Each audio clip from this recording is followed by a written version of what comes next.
Hi, I'm Anthony Great Timonero.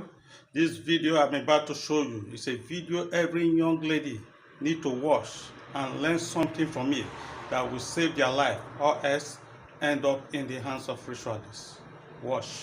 Lady said she's dying, and no doctor, no prophet, or no native doctor can help her or can save her. She said it's been almost 4 months now that she met a guy in town, and the guy was so handsome. So when the guy approached her, she was even surprised that a handsome guy like that can approach her. So one thing led to the other. They started talking and all that, and then that guy took her home that night because she felt, well, if she lets a handsome guy like that go, maybe she might not meet someone like that again. So she agreed and went home to the guy's house that night. So that night they had fun. And when they were, doing the thing or when they were having sex, she smelled something. It was like a rotten smell, like garbage. So she asked the guy, what's that smell? Can you smell it? And the guy was like, I can't smell anything. And then they were done doing what they were doing. And then they went to bed. So at dawn, she wanted to go for round two and try to, make a move on the guy. But when she touched the guy was icy cold. She was shocked and scared. She even put, her hand around the guy's nose like this to check if he was alive, and there was no air. So she just said a silent prayer and then went to bed. So in the morning when she woke up, she realized that, oh, the guy is not dead. He's actually,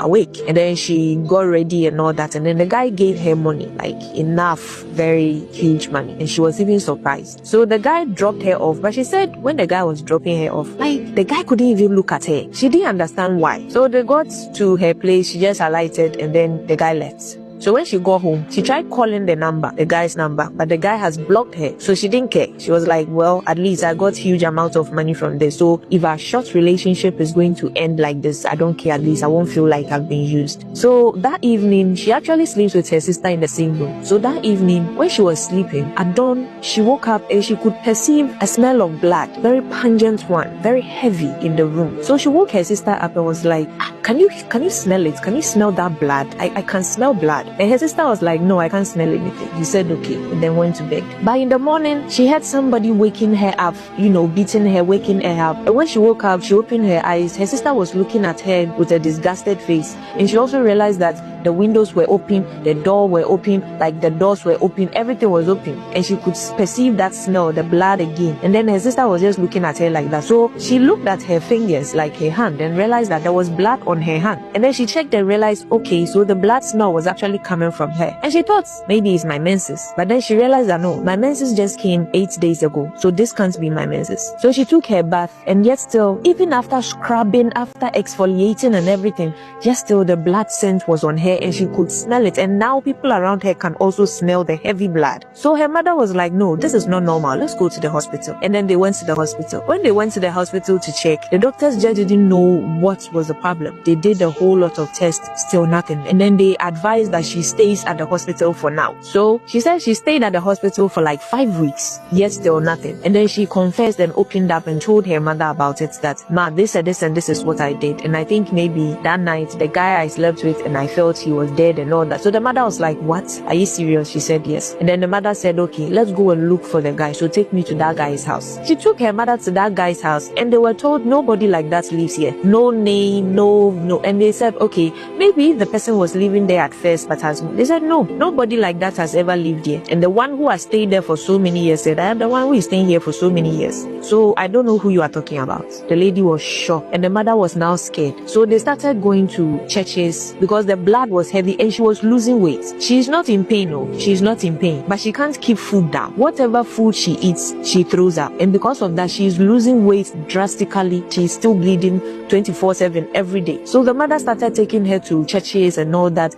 She has been steamed, she has drunk concoction, she has done all the aquanchere she can do, everything, but still nothing. Some pastors will see her and go like, I'm sorry, but I can't even meddle in this. I can't, be involved in this. Meaning it was serious. So the mother remembered that in her hometown, there was a powerful native doctor there. So she took her to that native doctor in their village. So when they got to that native doctor, he was open. He told them point blank, you are walking dead. You're already dead. You just have to wait till the body just goes back and that's it. You are dead. And the man told her that that that guy you slept with wasn't a human being, and he left some small animals in your system, in you, spiritually. So they feed on your blood. Any food you eat, they don't like food, they like blood. So any food you eat, they will push it out. That is why every food you eat, you vomit it out. And that is why you are losing weight. And with you losing all the weight and all that, that particular guy or whoever you slept with is getting rich out of that. And the lady was like, but we protected ourselves. We used the condom. And the native doctor was like, so you think condom protects you spiritually? No, it doesn't. So now the lady says she's just waiting to die. She's not in pain. She just can't eat.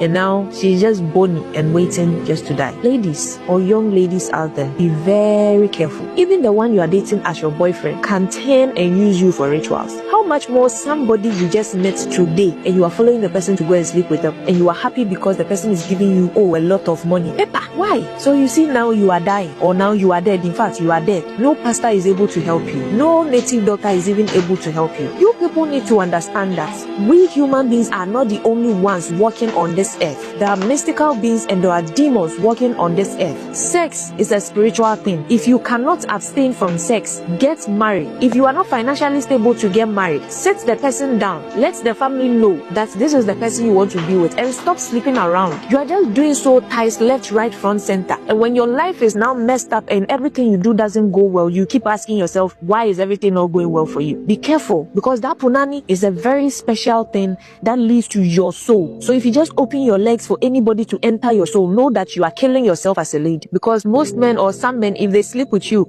they take from you. They tap into it. They take from your favor. They take from everything that you are supposed to accomplish. Ask yourself why that in Hollywood, before they will help somebody, they say, I want to sleep with you before I help you. Or even now, even here in Ghana, if a director or whatever wants to help an actress or an actor, they want to sleep with you, ask yourself, what is in that sex? It's a gateway to your soul. So if you think just opening your legs, nothing will happen, I'll just use condom, I'll be fine. No, you will not be fine. Protect yourself as a young lady coming up. Let's tone down the sexual immorality and pick up our dignities. Open your legs for every man doesn't make you a boss chick. No, it doesn't. It actually makes you a cheap one. Respect yourself as a lady and guard your punani, because it's a way of guarding your future. Don't let any man just get to sleep with you. Anyway, if you have any advice,